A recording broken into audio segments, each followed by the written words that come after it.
కథాస్రవంతి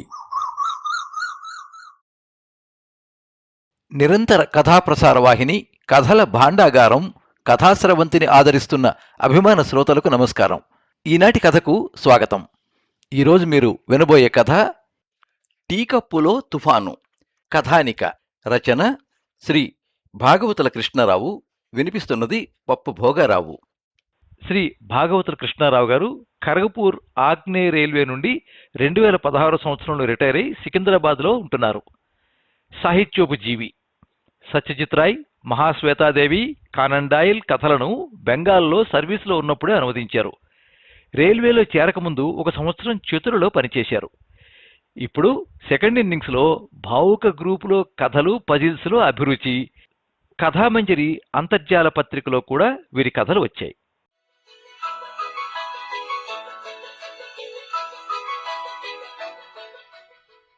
రామం గంగ ఒడ్డున మెట్ల మీద కూర్చుని చుట్టూ చూశాడు. వారణాసి పుణ్యక్షేత్రం. పాపుల పాపాల్ని నిరంతరం కడుగుతూ తనలో చేరుతున్న కల్మషాలతో పాటు అనాదిగా ప్రవహిస్తూనే ఉంది గంగ. పడవల మీద భక్తులు ఘాట్ల సందర్శనం కోసం ఎడతెరిపి లేకుండా తిరుగుతూనే ఉన్నారు. పూజారులు యథాశక్తి వృత్తి బాధ్యతలు నిర్వహిస్తూనే ఉన్నారు. వారి నోళ్లల్లో కారాకిళ్ళి రసం ఊరుతూనే ఉంది. నీటి పక్షులు యాత్రికుల పడవల చుట్టూ ఆహారం కోసం తిరుగుతూనే ఉన్నాయి. రామం బెనారస్ వచ్చి వారమైంది. ఆకలేసినప్పుడు ఏ సత్రానికో పోయి తిని మళ్లీ గంగ ఒడ్డునే కూర్చుంటున్నాడు. రకరకాల జనాలని అలా చూడటమే అతడికి తెలియని ఆనందం కలిగిస్తోంది. అసలు తను బెనారస్ రావడమే విచిత్రంగా జరిగింది. ముందు రోజు రాత్రి వరకు తను కలలో కూడా కాశీ వస్తానని అనుకోలేదు. సాయంత్రం భార్య మాటలకు బాధ కలిగింది. ఇంట్లో అప్పటికే తన మనసు పిల్లల ప్రవర్తనతో గాయపడింది. గంగానదిలో దూరంగా సగం కాలిన శవం తేలుతూ కనిపించింది. చుట్టూ చాలా సందడిగా ఉంది. టీ తాగాలనిపించి లేచాడు. మనిషంత ఎత్తులో ఆవులు మనుషులతో సమానంగా నిశ్శబ్దంగా నడుస్తున్నాయి. రామం అడుగులు ముందుకు పడుతున్నా మనసు గతాన్ని తవ్వుకుంటోంది.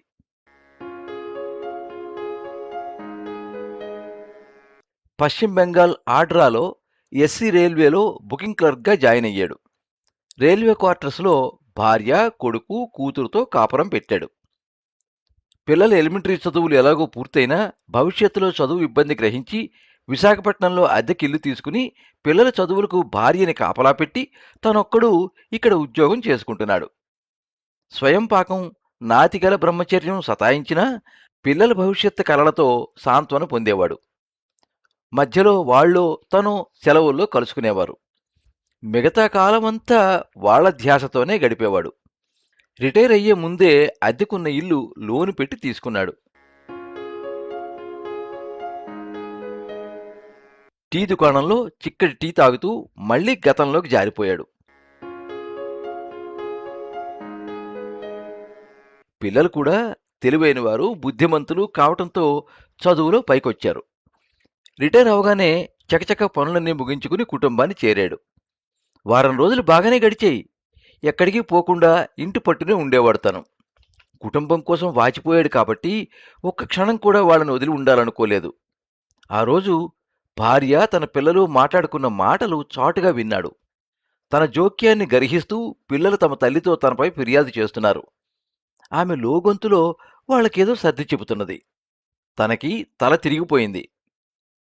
తనింట్లోనే తను పరాయివాడా? సాయంత్రం ముస్తాబాయి వెడుతున్న కూతురిని ఒక్కరితి అలా వెళ్లకూడదని మందలించాడు. కొడుకు చేసిన షాపింగ్ దుబారా అనిపించి పొదుపుగా ఖర్చు చేయమని హెచ్చరించాడు. అదే పొరపాట? తండ్రిగా తనకు ఆ హక్కు లేదా? దానికి తోడు రాత్రి లక్ష్మి మాటలు. అపార్ట్మెంట్ పనులు చూడడానికి సూపర్వైజర్గా ఒక మనిషి కావాలట. జానకి చెప్పింది. మీకు ఖాళీగా అనిపిస్తే చెయ్యరాదు, 10,000 ఇస్తారట. పెన్షన్కు తోడుగా పనికొస్తుంది అంది. తనకి కొరడాతో కొట్టినట్టయింది. ఇన్నాళ్ళు పనిచేసి రిటైర్ అయినా సుఖపడే యోగం లేదా? విననట్టు నిద్ర నటిస్తూ పడుకున్నాడు.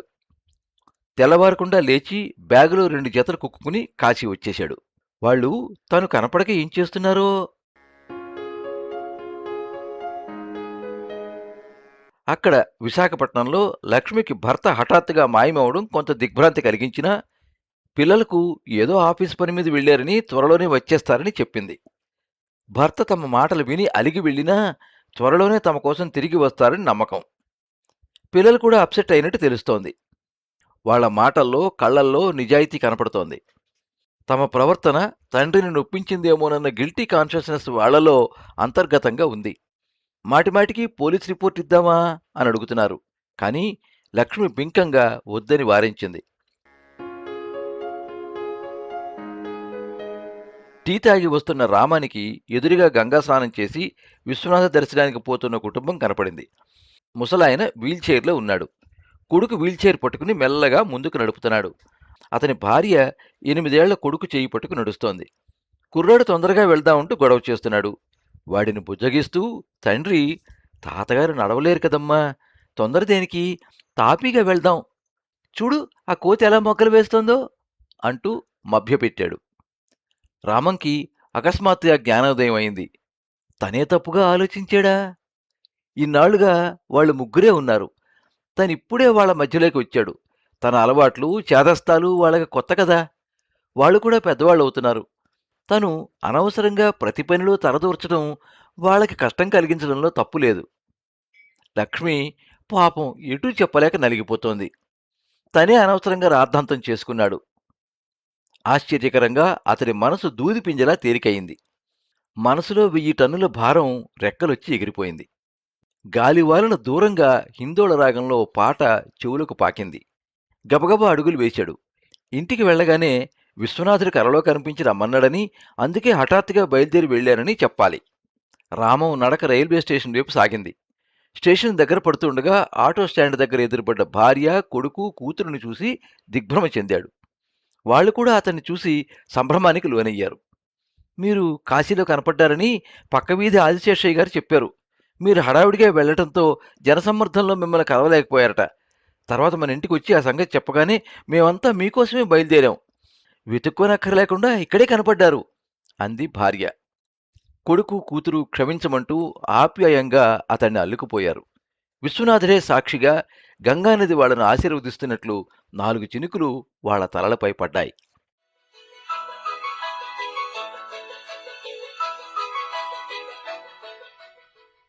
మీరింతవరకు టీకప్పులో తుఫాను కథానిక విన్నారు. రచన శ్రీ భాగవతుల కృష్ణారావు. వినిపించినది పప్పు భోగారావు.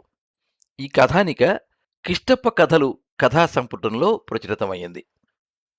ఈ కథనం మీకు నచ్చినట్లయితే ఈ వీడియోని లైక్ చేయండి, మీ మిత్రులకు షేర్ చేయండి, మీ అభిప్రాయాన్ని కామెంట్స్లో తెలియజేయండి.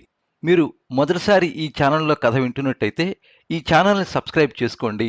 పక్కనుండే బెల్ ఐకాన్ని తప్పకుండా నొక్కండి. ఈ ఛానల్ ద్వారా వినిపించే కథలు, కబుర్లు, వ్యాసాలు అన్నీ ఎప్పటికప్పుడు మీకు అందజేయబడతాయి.